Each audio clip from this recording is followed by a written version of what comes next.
Hi friends, ఈరోజు special పల్లీ చట్నీ అలాగే ఎగ్ దోశ. పల్లీ చట్నీ చేసుకోవడానికి ముందుగా స్టవ్ ఆన్ చేసి గిన్నె పెట్టి 2 స్పూన్ల నూనె వేయాలి. నూనె కొంచెం వేడైగానే 1 కప్ పల్లీలను వేసి కొంచెం ఫ్రై చేసి కట్ చేసి పెట్టుకున్న పచ్చిమిరపకాయలను కూడా వేసి దూరగా ఫ్రై చేయాలి.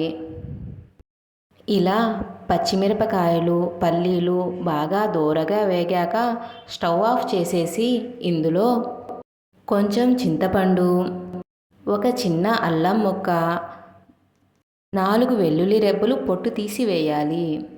మిశ్రమం అంతా బాగా చల్లారిన తర్వాత మిక్సీలో తీసుకొని తగినంత ఉప్పు వేసి బాగా మిక్సీ పట్టాలి. ఉప్పు కోసం అదే గిన్నెలో కొంచెం ఆయిల్ వేసి ఆయిల్ కొంచెం వేడైన తర్వాత తాలింపు గింజలు, 2 ఎండుమిరపకాయలు, కరివేపాకు కూడా వేసుకోవచ్చండి. ప్రజెంట్ నా దగ్గర లేదు, అందుకే వేయలేదు నేను. ఇలా పోపు బాగా వేగాక ఇందులో మనం ముందుగానే మిక్సీ పెట్టి ఉంచిన పల్లీ చట్నీని వేసి బాగా కలపాలి. అంతే, పల్లీ చట్నీ రెడీ. ఎగ్ దోశ వేసుకోవడానికి ప్యాన్ పెట్టి ప్యాన్ కొంచెం హీట్ అయిన తర్వాత దోశపిండితో దోశని ఎలా వేసుకుంటామో అలా రౌండ్గా వేసుకోవాలి. ఒక కోడిగుడ్డును పగలగొట్టి వేసి ఎగ్ను స్క్రీన్ మీద చూపిస్తున్నట్టు దోశ మొత్తం స్ప్రెడ్ చేసేయాలి. ఇలా బాగా స్ప్రెడ్ చేసిన తర్వాత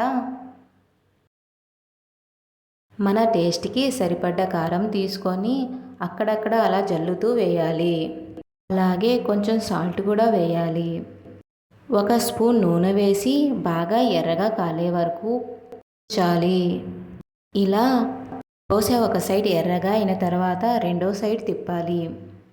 రెండో సైడ్ 2 నిమిషాలు సిమ్లో ఉంచాలి. ఎక్కువసేపు ఉంచితే కారం మాడిపోతుంది. ఇప్పుడు మన ఎగ్ దోశ సర్వ్ చేయడానికి రెడీగా ఉంది. ఇలాగే మిగిలిన ఎగ్ దోశలను కూడా వేసుకుందాం. వేడి వేడి ఎగ్ దోశలు అలాగే పల్లీ చట్నీ తినడానికి రెడీగా ఉందండి. ఎగ్ దోశలు తిన్నాక అది అరగడానికి ఒక మంచి అల్లం టీ చేసుకుందామండి. ఇక్కడ నేను 2 పర్సన్స్ కోసం చేస్తున్నానండి టీ కోసం స్టవ్ ఆన్ చేసి గిన్నె పెట్టి 2 టీ గ్లాసుల పాలు వేసుకున్నానండి. అలాగే 1/2 గ్లాస్ వాటర్ వేసుకున్నాను. ఈ పాలు కొంచెం వేడైన తర్వాత ఇందులో 1.5 స్పూన్ టీ పౌడర్ పాలు వేడైన తర్వాతే వేసుకోవాలండి. ముందు వేసుకుంటే అంత టేస్ట్ రాదు. 2.5 స్పూన్ల పంచదార వేసి బాగా కలిపి 1 పొంగు వచ్చే వరకు వేడి చేయాలి. ఇలా 1 పొంగు వచ్చిన తర్వాత ఇందులో ఒక చిన్న అల్లం ముక్కను సన్నగా తురిమి వేసుకోవాలి. మీరు కావాలనుకుంటే కచ్చా పచ్చాగా దంచుకనైనా వేసుకోవచ్చు. అల్లం వేసుకున్న తర్వాత బాగా కలిపి ఒక 5 నిమిషాలు హై ఫ్లేమ్లో మరిగించాలి. ఇలా బాగా మరిగిన తర్వాత మన టీ రెడీ. అల్లం టీని ఈ విధంగా రెడీ చేసుకుని తాగితే 2 ఎగ్ దోశలు కాదండి, 4-5 తిన్నా ఇట్టే అరిగిపోతాయి. అలాగే తలనొప్పికి కూడా మంచి టానిక్ ఈ టీ.